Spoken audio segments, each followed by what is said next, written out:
Namaste. Welcome to part 2 of the Ajanta Strilinga Prakaranam series. Today we will be covering the Ikarantaha Strilingaha Shabdaha. This is a review of each case along with their English meanings. Ikarantaha Strilingaha Nadi Shabdaha. Nadi, Nadyau, Nadyah. Nadim, Nadyau, Nadihi, Nadya, Nadibhyam, Nadibihi, Nadyai, Nadibhyam, Nadibhyah, Nadyaha, Nadibhyam, Nadibhyah, Nadyaha, Nadyoho, Nadinam, Nadyam, Nadyoho, Nadishu. He Nadi, He Nadyau, He Nadyah. ईकारान्तः स्त्रीलिङ्गः गौरी शब्दः गौरी गौर्यौ गौर्यः गौरीं गौर्यौ गौरीः गौर्या गौरीभ्यां गौरीभिः गौर्यै गौरीभ्यां गौरीभ्यः गौर्याः गौरीभ्यां गौरीभ्यः गौर्याः गौर्योः गौरीणां गौर्यां गौर्योः गौरीषु. हे गौरी, हे गौर्यौ, हे गौर्यः.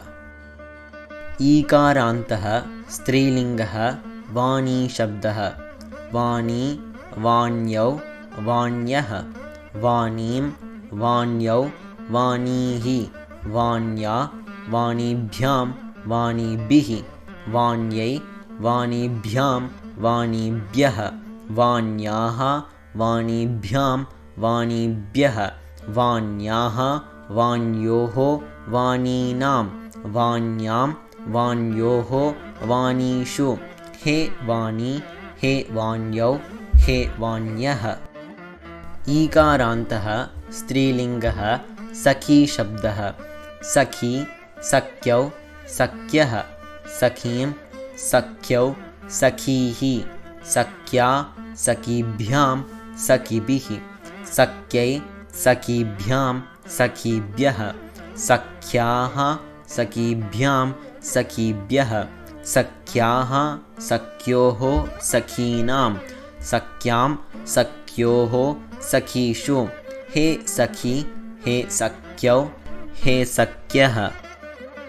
ईकारान्तः स्त्रीलिङ्गः देवी शब्दः देवी देव्यौ देव्यः देवीं देव्यौ देवीः देव्या देवीभ्यां देवीभिः देव्यै देवीभ्यां देवीभ्यः देव्याः देवीभ्यां देवीभ्यः देव्याः देव्योः देवीनां देव्यां देव्योः देवीषु. हे देवी, हे देव्यौ, हे देव्यः. ईकारान्तः स्त्रीलिङ्गः कर्त्री शब्दः कर्त्री कर्त्र्यौ कर्त्र्यः कर्त्रीं कर्त्र्यौ कर्त्रीः कर्त्र्या कर्त्रीभ्यां कर्त्रीभिः कर्त्र्यै कर्त्रीभ्यां कर्त्रीभ्यः कर्त्र्याः कर्त्रीभ्यां कर्त्रीभ्यः कर्त्र्याः कर्त्र्योः कर्त्रीणां कर्त्र्यां कर्त्र्योः कर्त्रीषु. हे कर्त्री, हे कर्त्र्यौ, हे कर्त्र्यः. ईकारान्तः स्त्रीलिङ्गः दात्री शब्दः दात्री दात्र्यौ दात्र्यः दात्रीं दात्र्यौ दात्रीः दात्र्या दात्रीभ्यां धात्रीभिः दात्र्यै धात्रीभ्यां धात्रीभ्यः दात्र्याः धात्रीभ्यां धात्रीभ्यः धात्र्याः धात्र्योः धात्रीणां दात्र्यां दात्र्योः दात्रीषु. हे दात्री, हे दात्र्यौ, हे दात्र्यः. ईकारान्तः स्त्रीलिङ्गः लक्ष्मी शब्दः लक्ष्मीः लक्ष्म्यौ लक्ष्म्यः लक्ष्मीं लक्ष्म्यौ लक्ष्मीः लक्ष्म्या लक्ष्मीभ्यां लक्ष्मीभिः, लक्ष्म्यै, लक्ष्मीभ्यां, लक्ष्मीभ्यः, लक्ष्म्याः, लक्ष्मीभ्यां, लक्ष्मीभ्यः, लक्ष्म्याः, लक्ष्म्योः, लक्ष्मीनां, लक्ष्म्यां, लक्ष्म्योः, लक्ष्मीषु। हे लक्ष्मी, हे लक्ष्म्यौ, हे लक्ष्म्यः। ईकारान्तः स्त्रीलिङ्गः तरी शब्दः।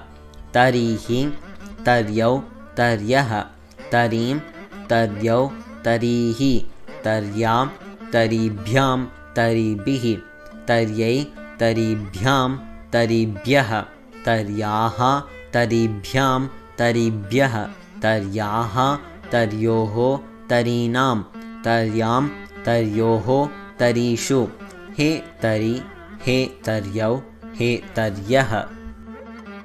ईकारान्तः स्त्रीलिङ्गः तन्त्री शब्दः। तन्त्रीः, तन्त्र्यौ, तन्त्र्यः, तन्त्रीं, तन्त्र्यौ, तन्त्रीः, तन्त्र्या, तन्त्रीभ्यां, तन्त्रीभिः, तन्त्र्यै, तन्त्रीभ्यां, तन्त्रीभ्यः, तन्त्र्याः, तन्त्रीभ्यां, तन्त्रीभ्यः, तन्त्र्याः, तन्त्र्योः, तन्त्रीणां, तन्त्र्यां, तन्त्र्योः, तन्त्रीषु। हे तन्त्री, हे तन्त्र्यौ, हे तन्त्र्यः। These are the words which we have learned today. Nadi, river. Gauri, Parvati Devi. Vani, speech. Sakhi, female friend. Devi, goddess. Kartri, doer. Datri, giver. And for the remaining three, the Pratama Vibhakti Ekavachanam differs. Lakshmihi means the goddess of wealth. Tarihi, boat. Tantrihi, flute. धन्यवादः।